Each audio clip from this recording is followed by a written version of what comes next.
Welcome. Thank you so much for joining us today. My name is Jeff Zelaya, and I'm joined by a very special guest, Donnie Bryant, one of the leading experts of copywriting based out of Chicago. And we've hung out in the past, and I've gotten some great insight about writing, about copywriting, and I wanted him to be part of the show today because I had so many requests from clients and coworkers and people that I come across that there's a difficulty in getting their writing to really pop. And as much as they try and want to improve their writing, it's always an ongoing struggle to improve their writing. So we are going to be discussing in this hangout today how to make your content sizzle and sell. And sizzle is creating that awareness, right? You ever put a nice burger on the grill, Donnie? I'm quite fond of cooked beef, yes. Yes, sir. And you got that smell, it arouses people, it gets them interested in what it is, it brings them over, and then you go in for the kill. And that's what we want to do with our writing because there's so much out there right now. There's tons of companies producing content, tons of individuals producing content. How do you get your content to really stand out? And I think that's what you're a master at. So, Donnie, thanks again for joining us, and we're very excited to have you on the show today. You're very kind. I'm glad to be here, frankly. I was excited to have the opportunity, and hopefully we can help some people out. Excellent. And let me say this: burgers are great. Have you ever been to the restaurant where they bring out the plate with this, like it's a skillet or whatever, and it's hot food, and it's have you done that? And everybody in the restaurant looks, what's he got? What's he got? Exactly, you're right. No, I love it. Right there. It takes all your senses into account, right? The sound of the sizzling of the skillet sizzling, the smell, the attention, the little bit of smoke that's coming out of it. So it is a great reaction to create. Now, Donnie, here's what we all want to know: how do you do that? How do you create that type of reaction with your writing? Give us some examples of what are some of the things that type of writing has that really makes it sizzle. I think that a lot of times we want to write like we were taught to write in school. Your third grade teacher says, you start with a subject and you introduce your idea, and it's almost like it's really boring. It's really, I guess, academic, and that's not how people think. It's not how people's attention is engaged. People are much more likely to pay attention to action and surprise and things of that nature. That's why when you turn on the television, I think the best content marketing doesn't come from marketers. It comes from entertainers. Who else do you know can spend $100 million on something and know they're going to get a return? Well, Universal Studios will do it, or MGM will do it. They're making movies where they spend $100 million or $200 million. They're going to make $1 billion, or $1 billion really is not an unrealistic number for some of these movies because they grab our attention, and they don't have to sell us per se. They just elicit our curiosity, showing us something we aren't expecting. So I think that's key for us to start off with action and the unexpected and an appeal to things not necessarily that you think are cool, but something that your audience is going to be interested in. Because like when we're talking about burgers, I'm not going to go to a vegan and talk about how wonderful my grass-fed cows are, my free range. He doesn't care. It's not going to grab his attention unless he, in a negative way. So, you kind of got to start with, with that in mind. What's the sort of thing that the people I want to reach out to, what are they interested in? What are the problems they're looking to solve? What are the goals that they need to reach that they're struggling to reach? So that's kind of where you start. But don't come at it from a really scholastic perspective. Jump into it with something unexpected and kind of surprising. And you can do that in writing, but we also write, you write your script for your video, or you write your radio ads, or whatever you do, your podcast. You probably don't write the whole thing out, but you probably have some written points that you want to make, and you pre-plan these things. So I think that's where you start. That's great. I think you nailed it with knowing your audience, right? Not every piece of writing is going to appeal to everyone, and that shouldn't be your intention going in. You don't want it to be mass focused, because then it's just going to fall through the cracks. It's not really reaching the people that you want it to reach out to, and those people that you want them to take action.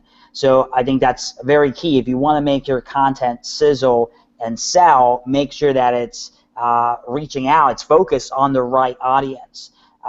Now, once you have an audience group in mind, how do you get them engaged? Because I know that's one of the things that we want to do with our content. We want to make sure that they're reacting to what we're writing, right? That they're taking action by clicking or signing up, that they're purchasing.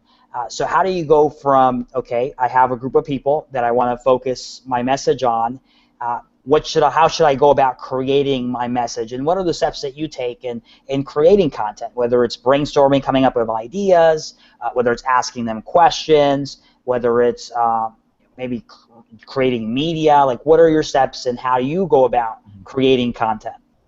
Kind of all of those things. There's a lot of times that you'll see a significant news event. A lot of people, when the Super Bowl comes around, you write about the Super Bowl or something football related, and you can kind of tie it in because people like football, they're excited about the Super Bowl, or Christmas is coming, Thanksgiving is coming, we're thinking about those things. So you can tie into news interest. That's a really old school term, news interest, going copywriting roots, back in John E. Kennedy and Claude Hopkins would say news interest. But something that's hot on people's minds already, that's automatically going to be something people are looking for. Ebola, it's not a happy topic, but it's something people are thinking about, and they have an emotional reaction. Kim Kardashian, right? Talk about her. As much as we would rather not think about it, the reality is it's going to be something. If people hate it, they want to read it, and so they can have that, find a reason to be mad about, why people are paying attention. Well, you're paying attention, but that's kind of how it works. Or people who love her, or people who just are interested in what's going on. People are interested in the developing news and celebrity news. They're going to check it out. Or, if with the elections coming up, political stuff gets your attention. Races, the political races, or the issues that they're talking about. So, you can start from interest topics that are hot in the news, or if you already kind of know your audience, like we were talking about, if you know who you want to talk about, you probably know some of the things that they're struggling with. A lot of times we write to people who are like us. So, and I know that's true for me. So if something comes up in my life, I can talk about it in a way that will resonate with people who are like me. So a lot of times it's about being yourself. You hear authenticity, the word thrown around a lot, but it's really true. If you really want to create content that sizzles, you have to be true to yourself, true to your brand, true to the message that you want to get out there. And I think maybe more than anything, to get attention, to build a brand, to attract a really strong following, you have to be authentic. Kim Kardashian, for however you want to take her, she's who she is. She's not really, and is she really like she portrays herself? I don't know. But the way she puts herself out there, she's very consistent with her presentation, and people follow her or they dislike her for those reasons.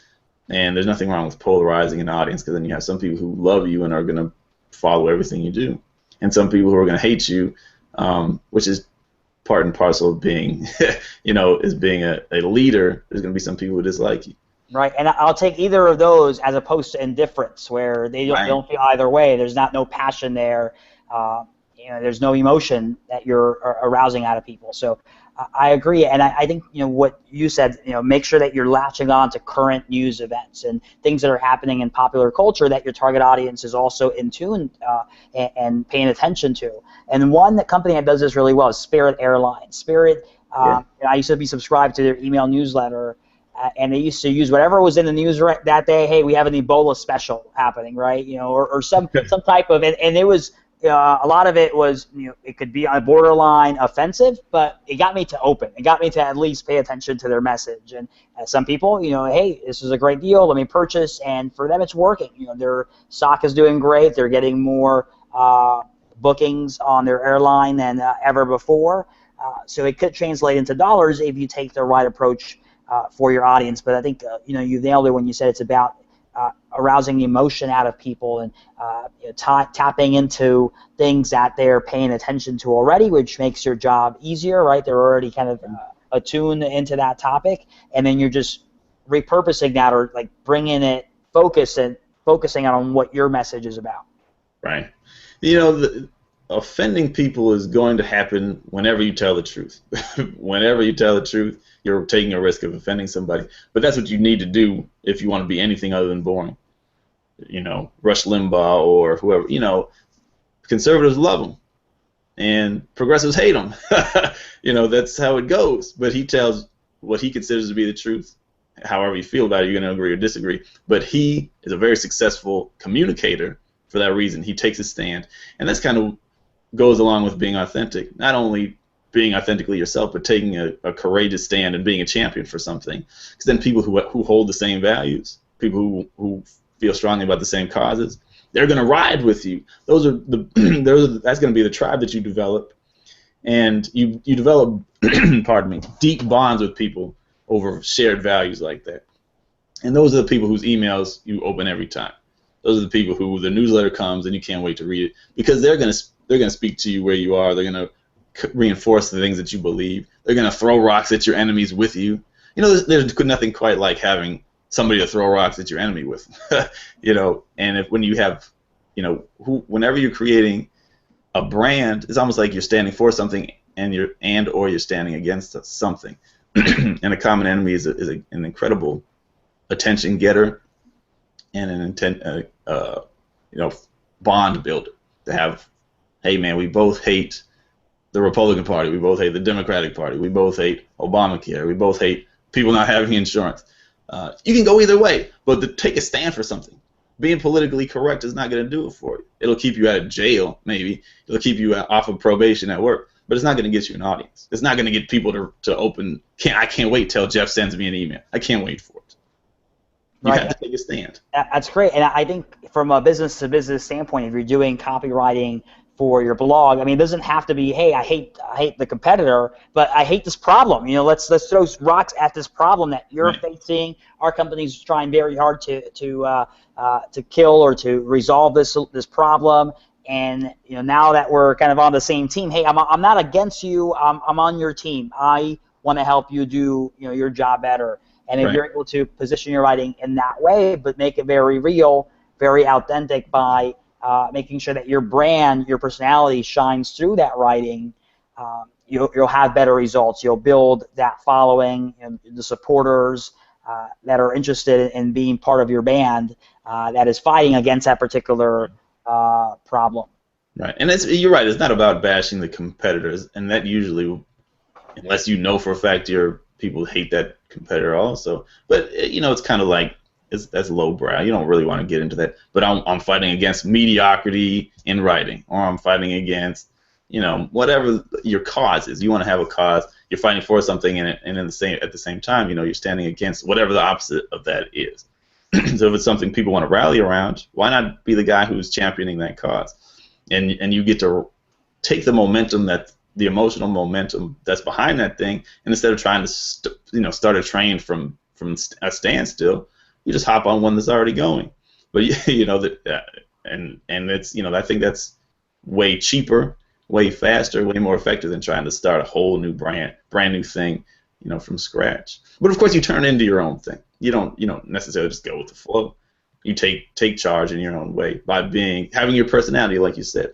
There's no other Jeff Zelaya. And you shouldn't try to be anybody else, because you're awesome the way you are. And I think that I'm who I am. I have a very distinct style. My wife tells me I'm corny. She's right. But the people who, I'm telling you, this is not to brag, but I had people tell me, you know, when they read my newsletter, you know, I can't wait to get it, or I print out every single one, or, you know, this is the best thing that I get in my inbox on a regular basis.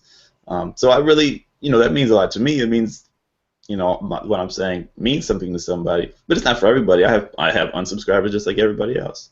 I say some things that turn people off. I say some things that people disagree with. That's fine.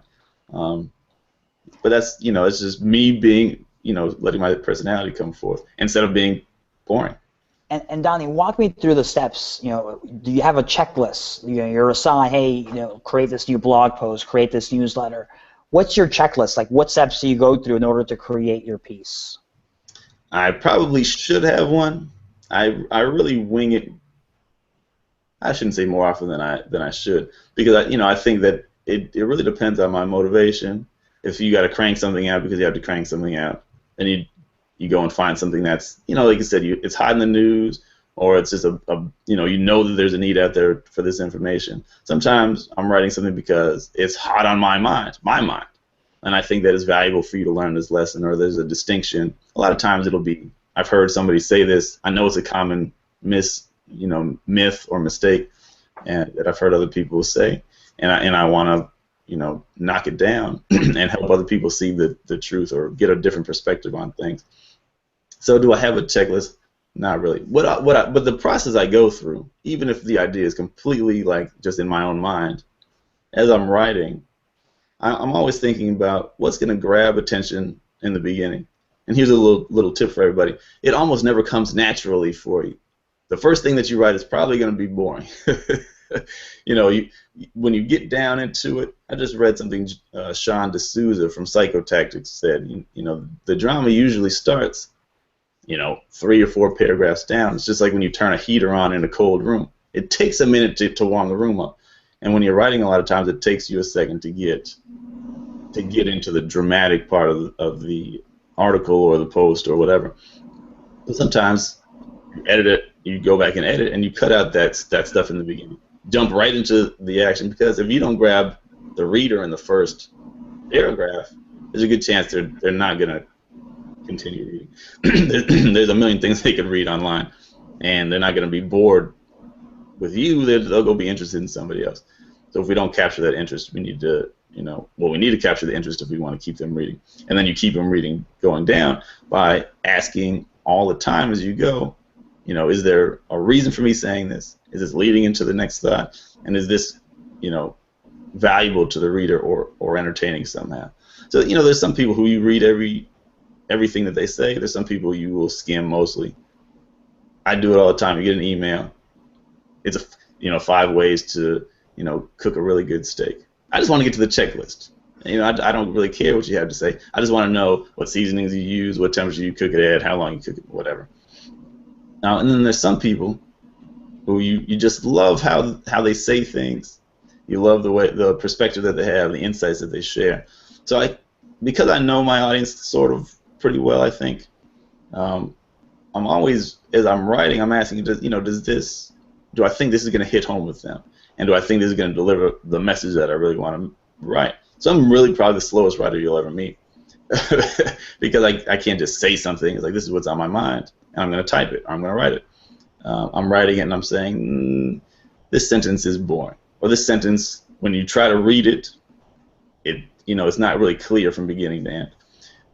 So that doesn't answer the question at all. But as I'm going through, I'm always reflecting back on what is it that I really want to say.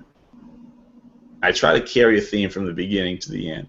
If you start out with Ebola and you end on Ebola, it's like you open the loop and close the loop, and there's a psychological satisfaction that comes in the reader's mind because you started something and you ended with that thing. So it's like a complete cycle for them. And if you leave it open, there's a lack of impact that's there when you could have, came back, hit it home, and made the whole thing into one complete piece. So, you have a theme and you have a message you want to say. And usually it's like, there's an outcome that you want to achieve. I want you to know this, or I want you to do this, or I want you to, stop doing this. If I want you to buy my product, I got to grab your attention. I got to prove that I'm, that what I have is going to be worthwhile for you. It's going to be valuable to you. And then I have to give you a compelling reason to actually do it. Most of the time, when given a choice to do something or not do something, we all want to read about it and not do it. We don't like to take action on things. We want to postpone until later. So I got to tell you why the problem is only going to get worse, or why the value is only going to go down. And if you don't take action soon, you're going to miss out. Your life is not going to be as good as it could be if you did take action. And why wait? If there's there's a $20 bill laying on the ground, you can wait till the wind blows it and you got to chase it, or just go get it now. So you try to convey that, whether you're selling or not selling, directly. You got to have an end in mind and try to drive them there, paragraph by paragraph, sentence by sentence, getting a little bit closer to the goal. And you know, and building up, like I said, you got to prove what you're saying. You can't just say there's $20 over there. Prove it. You know, show me a picture of it or whatever. So there's all that stuff. Like I said, that's really a circuitous way of answering the question. That's kind of how what I work through as I'm going.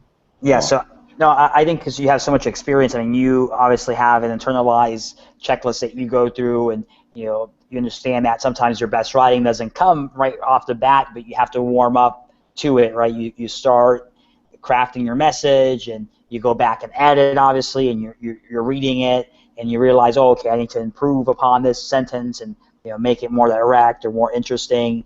Yeah, I think one of the takeaways is that you want to close the loop by trying to end the way that you started with that same theme that you keep throughout your writing. So some very good insights, Donnie. And I want to know, does all your writing have the goal of selling in mind? What are the different goals for the writing that you produce?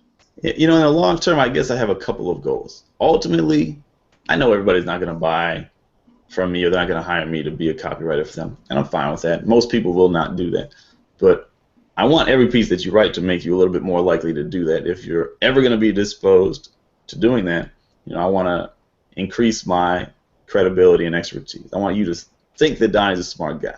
I want you to think that Donnie's a guy who can do what he says he's going to do. I want you to think that Donnie thinks a little bit differently than other people, so that you can't just go and compare me to the next copywriter. I want to stand out. So it's selling in that regard. It's not necessarily at the end of this article you need to buy or you need to hire me right now.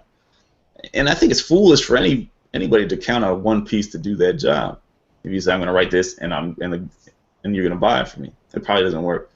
We've all heard the numbers. It takes 7 to 13, times seeing an offer before people want to make a decision on it, and it's true. That's why content marketing is powerful, because it's an ongoing process of generating demand and proving that you're able to deliver on the demand, and getting rid of all the doubts and eliminating all the obstacles, and building a connection with somebody. And over time, they come to know and like and trust you. And then once that happens, you still got to be there when it's time, because they might not be ready to buy. Now, I love you. I love what you do. I know that when XYZ happens, I'm going to hire you. But if you fall off the mat because I didn't buy from the one post that you wrote, the one article you wrote, or the one letter you sent me, and I'm going to forget about you. So we kind of got to build on that. So it is selling. It's selling me every time. Or whoever I'm working for is gonna show you that I'm worth paying attention to. Hopefully, I want to entertain you and add value to your life every time. I love teaching. I try to always leave you with something to think about, a different perspective on something, or a piece of information that you can use. Hopefully, you'll use it. And I try to help push you into taking action. But they're not all selling directly. When it comes time to selling directly, that's kind of also like a systematic approach to that. I'm going to start with a promise.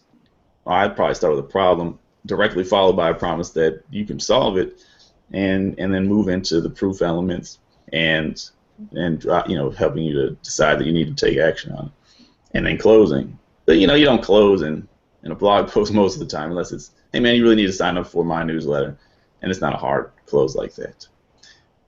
Does that answer the question? Yeah, no, that's great. I think that's, you have to sell yourself in every single piece of writing that you do.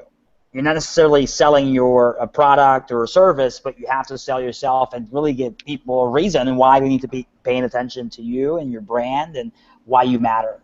So I think that's a great takeaway that I got from your answer, Donnie.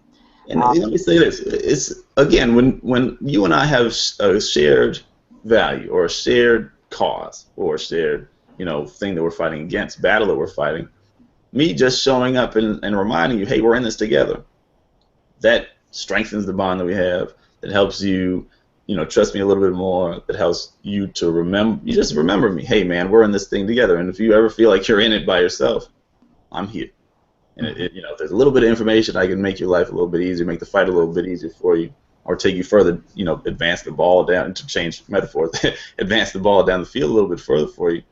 That's what I'm here to do. And so that that I'm here to help you accomplish your goal. If you never hire me, I still hope to improve your life as you read what I'm writing, or you listen to the conversations that I'm having, that's my goal. Like I said, I know people aren't going to hire me. Not everybody's going to hire me. They couldn't, and I couldn't take everybody, if they did try, and neither could you.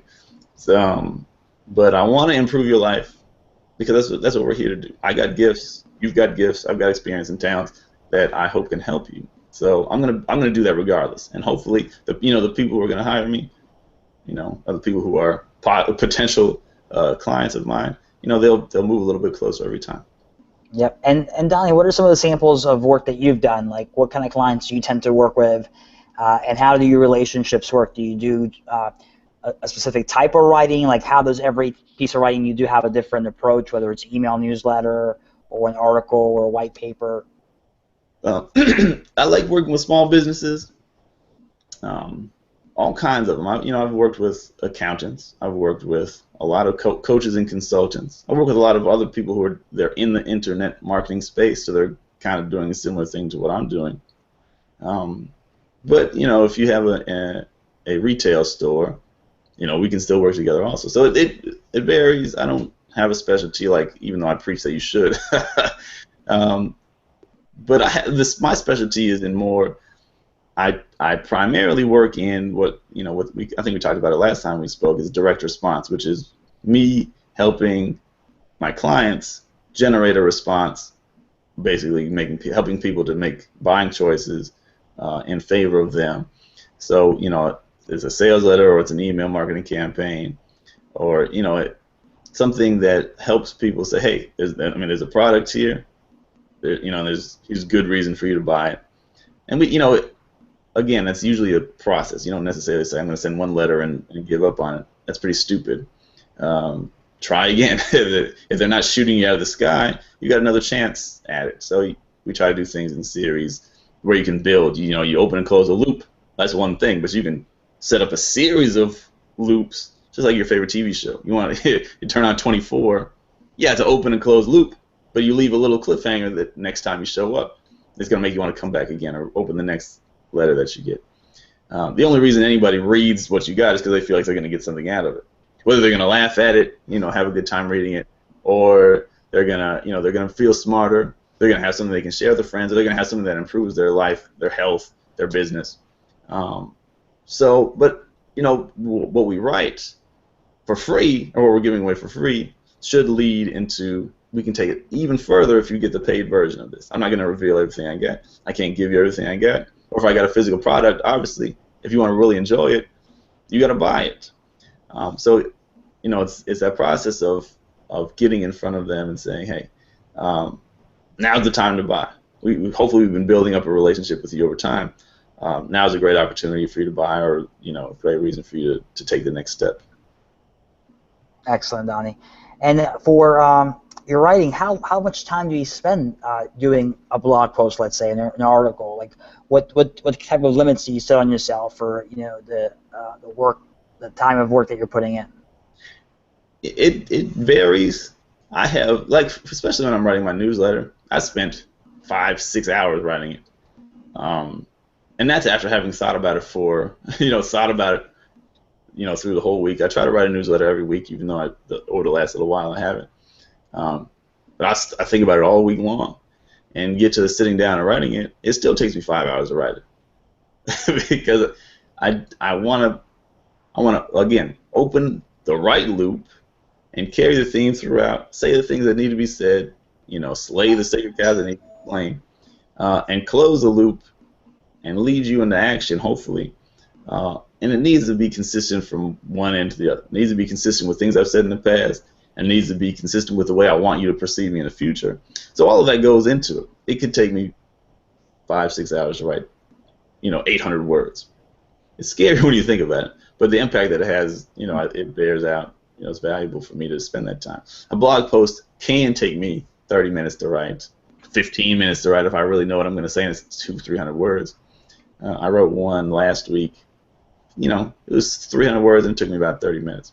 So it's a much faster pace, but it had one point. It was very simple to make, told a little story, and it didn't take long at all to deliver that. So it kind of depends. Excellent. And Donnie, for someone that's just getting started in copywriting, trying to improve their content, like what are the basic tips that you would give them so that they could become better at their content creation? One, write a lot. You're gonna, like you see on TV, somebody sitting at the typewriter and they crumple up the paper and throw it. You're gonna do a lot of that. You should do a lot of that. That's how you know you're growing. You're riding a bike, you fall. You drive a car, you're wobbly and you can't stay in your lane. It takes time to get in practice to get better. So write a lot. That's one. Number two is read a lot. But don't just read what you're gonna write. Like I'm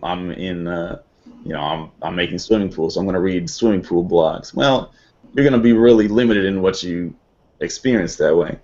You want to read from different industries. You want to read different kinds of writing, not just blog posts. You read articles, you read newspaper articles, you read magazine articles. But again, like I said, some of the best content marketing is a movie. You can kind of study the script and the story arc in a movie or in a TV show that you like. I learn a lot about writing, or I guess I get a lot of ideas about writing from watching TV shows. And you see in blog posts it's like 10 ways that Criminal Minds is like content marketing. And that's the kind of thing, if I like Criminal Minds, I'm going to read it anyway because I'm interested in the show and I am. But, you can get ideas, but you get not only ideas for the thing that you want to write about, but ways to execute what you want to say. Oh, I see that thing that he did, and how can I translate it into my own writing? So, you got movies, and you can any kind of writing out there, try to get kind of a broad, a smorgasbord of things that you read that give you different perspectives on how to create content and how to tell stories and how to deliver an idea from the beginning to the end, how to start something and how to end something, how to add surprise, elements to surprise. And fiction books, I think Stephen King is awesome. And the things that people say, you can steal them for your own repertoire and your own vocabulary. The only way kids learn by listening, and we learn by listening still. You want to listen to, speakers. I do that too. When you pick up ways of saying things, you pick up stories, you pick up metaphors. Even rap music. I don't like a lot of modern rap, but I've taken a lot of metaphors from MCs that I like a lot. And most people haven't heard them if they haven't heard this obscure rapper that I like. So it's like, you think Donnie's really clever. Well, I stole that one, and I'll tell you I stole it. But the impact is the same. Oh, that was really clever. Comedians is the same. So this is really, it's just like you eat a lot of content so that you can digest it and make it part of you so that you can, put a lot of great stuff back out there. And like I said, it just takes time. So you write a lot, you read a lot, and get feedback from other people. And also read it out loud. When you write, you should read it out loud to see how it sounds. Yeah. Get feedback from other people so they can hear how it sounds too. And sometimes, like I said, my wife said, that's corny. Yeah, but I really like it, so I'm going to keep it. But I'm telling you, my wife never laughed at any of my jokes for the first 5 or 6 years we were married. Never. She'd just say, nope, not going to laugh at it. So, now, but it helped me because I know how to tell a joke better. Oh, I'm getting rejected again. I'm not getting the result that I want. So you learn from feedback. That's how we learn. So I think that's 4 things I would say. Read a lot, write a lot, get feedback. Make sure you check your own writing against your own ear, just to make sure that it sounds right. Sometimes we make sentences, and when you read it, it doesn't make sense. Yeah. Or it's really hard to understand what you're trying to say. It makes sense in your own head, but when your ear hears it, it's different. And when we read, we kind of listen to ourselves read most of the time. So you want to make it easier for the reader. You should do the hard work so that the reader doesn't have to.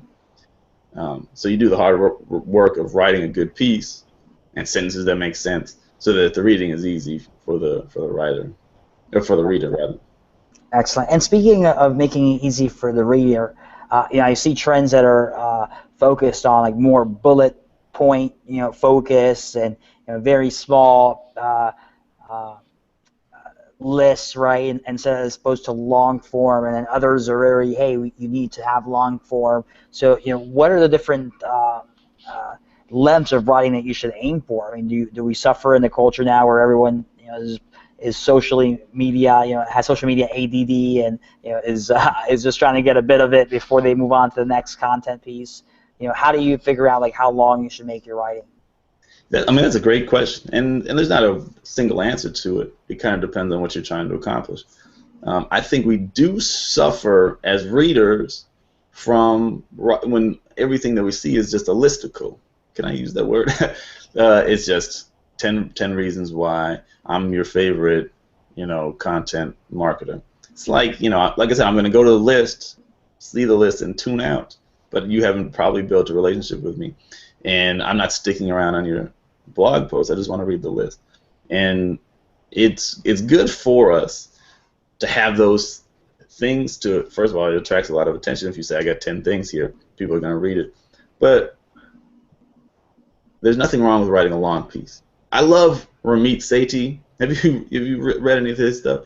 He's got a 3,000 word email, or a blog post is 3,000 words. Are you crazy? And he says, you know what? People tell him it's too long. He said that then you're not my audience. I don't care. Get out of town. He'll tell you just like that. But there's so much meat in there.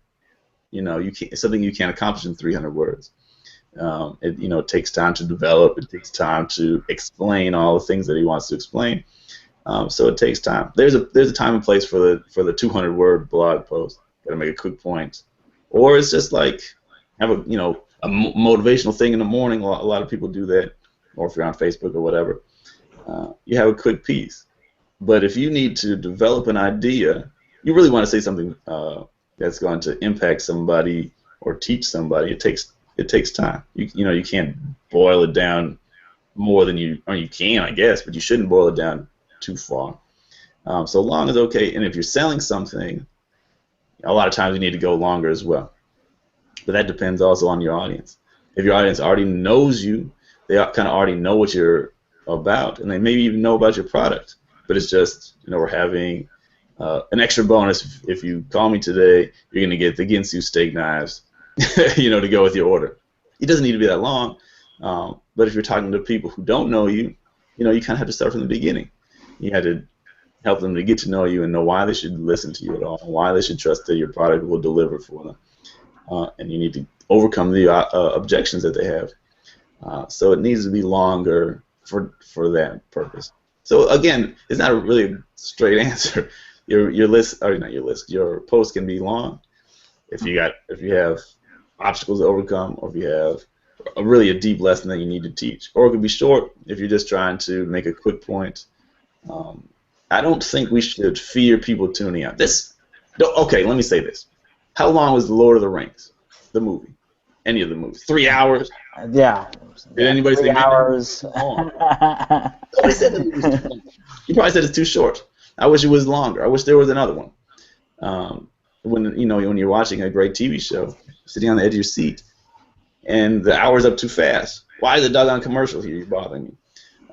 So if it's interesting and valuable, people are not going to tune out. So that puts the impetus on us to make valuable content and interesting content, and people will continue to hang with you even if it's 3,000 words, because they know when they get to the end of it, there's value for them. And if you make bullet points as easy to skim, that's a good thing. But if they know that there's meat in the stuff that's not bulleted, they'll read that stuff. So we need to have kind of a combination. We need to just have the mindset of not how long should this be, but how long does it need to be for me to say the things that I need to say in a way that will, be valuable for the reader. Don't make it any longer than that, though. We shouldn't be long for being long's sake, and we shouldn't be short just because we feel the pressure to be short. Say what you need to say as quickly as you can say it without cutting yourself off, and then end it there. You don't have to go any further. Sometimes it's like a salesperson. You don't say, I only get 300 words to make my sales pitch. You're going to hang out with that customer until you can make the sale. And unless it's, it's a $10 sale, you're not going to take all day with them. But if I'm selling you an airplane, it's a $2 million Learjet, $5 million, whatever they cost. It might take me a couple of weeks to say everything I need to say to you. Let's have a couple of coffees. And that's okay, because I'm going to make 7 figures on this deal. That's okay. And the same thing is true with your post. If it takes 800 words to say what you need to say, that's okay. Just be interesting for 800 words. If you're going to be boring, you might as well cut it off. But I say invest a little bit more time in making it interesting. And here's the other thing. Google likes long-form stuff more and more. So there's value in writing an 800-word post. with great content that people are going to read and spend time on your website reading, rather than stuff that they can look at and leave in 5 seconds. And Google thinks there's nothing good going on there because they're just showing up and leaving. They're just showing up and leaving. You might have the right keywords, but they can tell there's something going on. Google's pretty smart. Those guys down there know what they're doing. So I think it's worthwhile to invest the time in doing longer stuff. But you can mix it up with shorter stuff too, just to make sure that people aren't worn out by reading what you got to say. Sure. And Donnie, one last question here. It's about headlines. I know some writers, they spend more time testing and crafting a headline than they do the actual blog post sometimes. What are your thoughts on headlines? How important are headlines? And also clickbait, and you have a lot of that going on where the headline catches you, but then there's not a follow-through on the actual post that it drew you to. So what are your thoughts on that? Headlines, subject lines are absolutely essential because it sets up everything that's coming afterwards. If you have a boring headline, nobody will even start reading. 4 ways that my pillow is softer than yours. Shut up. I don't care. But 8 ways to have better sleep than you've ever had in your life. Oh. Well, somebody like me, I need the best quality sleep I can get because I'm only getting 2 hours a night or whatever. And I'm going to read it. So I don't think there's a strong enough way to say make a great headline. Your headline should tell people, or it should call out the people who need to read this post. If I get great sleep, don't care about that post that much. If I get terrible sleep, and you probably have something to sell me on the other end of it, I need to read this post. So you need to write something that calls out the people you want to read it. So you have to be very specific about what you're implying that the article is about. And of course, you do need the article to be about that. And then it needs to be interesting and different, because if it sounds like something I've read, I won't read it unless I know that you're an interesting person. The surprise factor, or the what the heck is he talking factor, curiosity, is absolutely critical as well. So I can't stress highly enough the value of a good headline. And like I said, and you could have a headline, and I do this when I'm writing myself. The headline almost like it doesn't fit with the body of the article. If I've said I want to make this the theme of the article, and then the article doesn't fit, either you change the headline or you change the article because if there's a disconnect. Now I'm reading it, I never see what it is that I thought I was getting into. And when you don't deliver on what I believe you promised to deliver on, really, it tees me off, or anybody. I think it's like opening a Christmas present. You got a big box and there's nothing in there. You're just mad, like what? Or if it's a Nike box and you got bootleg Payless shoes. I thought I was getting them new Jordans, man. Those so raw. And your mom was just tricking you. Your wife was just playing with you. You got the Louboutins, right? Yes. I can't wait to open this box. And you got some Payless pumps in there. She's going to kill you. By the way, that was a post I think that sizzled a lot because you told a great story, one that I can relate to. Having an encouraging and intelligent wife, having this struggle. Now, anybody who hasn't read this article, please go read it. Jeffrey's last one. Not knowing if I'm making as much as I should, or knowing that I'm not making as much as I could. And the struggle of being a freelancer in that regard, the struggle of having everybody wanting some of your time, and who do I give it to, and being stressed out about it. All of those points spoke to my experience. So your headline, even though I'm not exactly sure what you're saying at first, but it's lessons that I can learn from your wife. Husbands talking about their wives, usually if they taught you something, it's pretty good. That's what I've found. Our wives are smarter than all of us. Yeah. Or if you're gonna write a post about it, she just said something really smart. I say all the time, my wife is way smarter than me. I don't know what I'd do with that. So anyway, so your post I think sizzled a lot. I loved it. And I know you got a lot of great feedback on it as well. So, the headline's got to be strong. And it's like you're making a promise. So make a good promise. Because, again, I can promise you something that you don't care about. But I should make a promise that you do care about. Now I gotta read. Or I got to open the email or whatever. And deliver on that promise. if you don't deliver, again, I'm only going to read so many. You've gotten them too, emails, and you think you're getting into something, and you're not. I can only take it 1 or 2 times. Now I don't trust you at all. I don't believe that what you're saying is what I'm going to get when I look at it. So now I wonder about your character, itself. Are you the kind of person who tells the truth, or you just do anything to get me to click? You'll just do anything to get me to look. You seem like a slime ball.